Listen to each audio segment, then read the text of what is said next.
So for this final part of this episode with Nic from Absolar, we're looking at what does the future of the built environment look like, specifically around solar heat pumps and so on.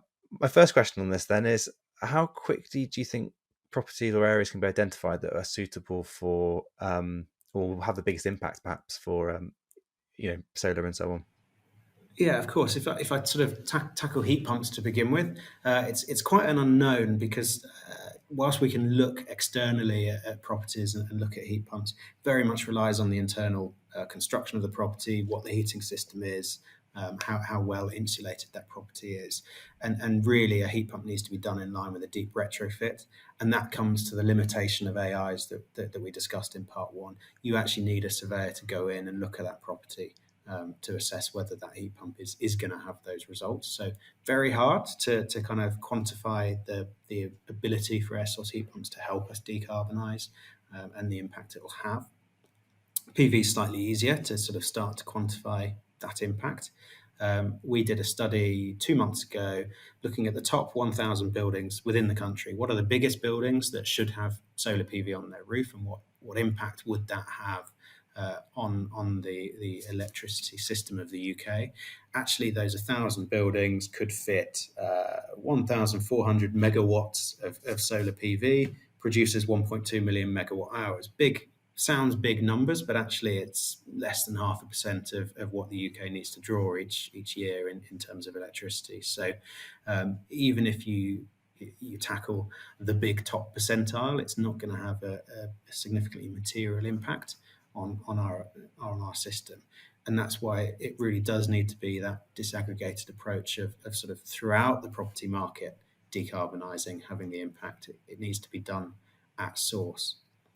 I also touched on the grid limitation that actually, if you covered those 1,000 properties, you can't move that power from one part of the country to the other without significant grid investment. So it's not a problem that you can sort of leave to other people.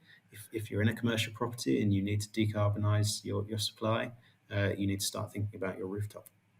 Interesting, actually. Yeah, there's quite a few challenges in there to coordinate actually and come together.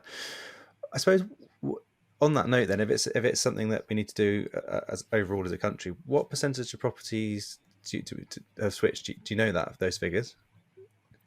Yeah, so we carried out the study of looking at all UK property, at all UK residential property, came out with 4% currently have solar PV, and actually that stacks up with the MCS records that they have, that it's 4% of residential property has PV installed, tiny percentage compared to the 67% that actually are suitable for install.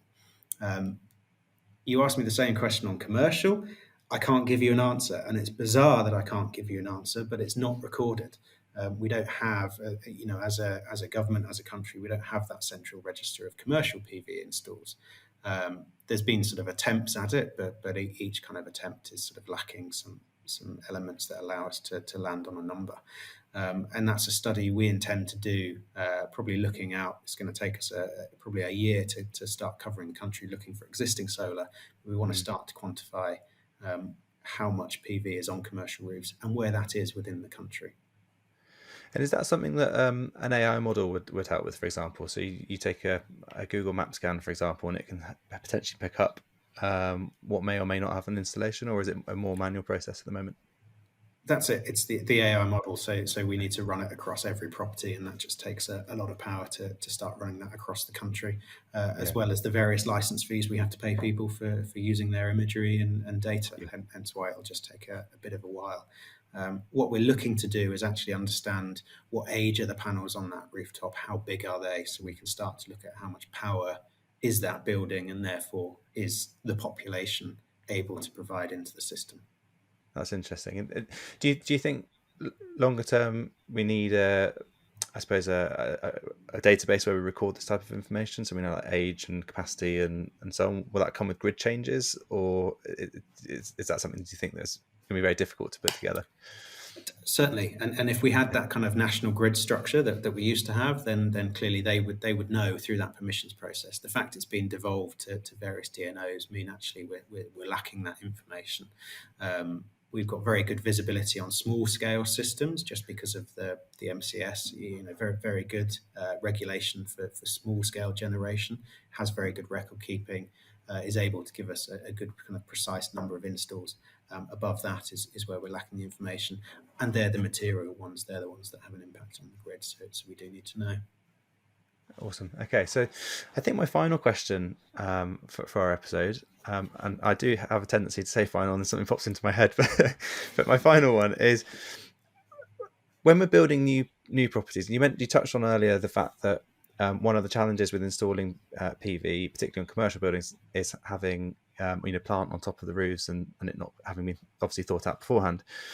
So are there changes in the way we need to build commercial and resi buildings, thinking through things like the biodiversity aspects, the architectural elements of where we position things to allow solar and heat pumps to be more effective, or do you think they're going to be legislatory changes around that, or I don't know? It's a slightly open question, I think.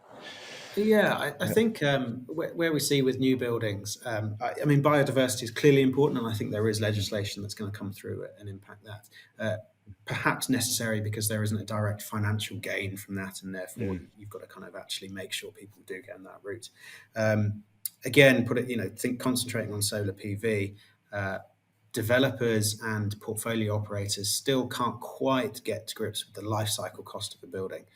It is still looking at sort of annual maintenance budgets or the development costs, as opposed to realizing that generating your own energy and potentially selling that energy to a tenant is a way of sort of de-risking that property, getting a guaranteed income. We've got clients where we've put PV on their roof. Now, if that property is void, they're still going to be making £40,000-50,000 a year selling that energy back to the grid. So it gives them a bit of security.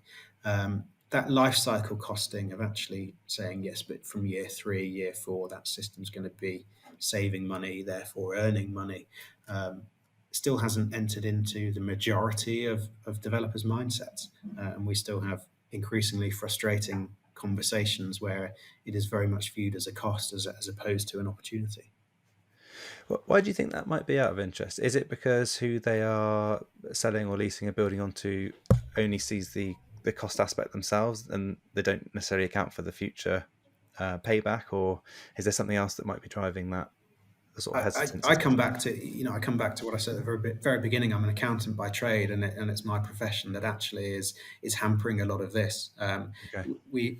We have to work with portfolios quite hard to try and convince the board that actually it is an investment and not a cost, and it's viewing it as an investment that has a return, rather than viewing any kind of decarbonisation as maintenance. There is still the idea that it's part of the long-term maintenance plan of a property, as opposed to actually we're investing in the property and making those improvements.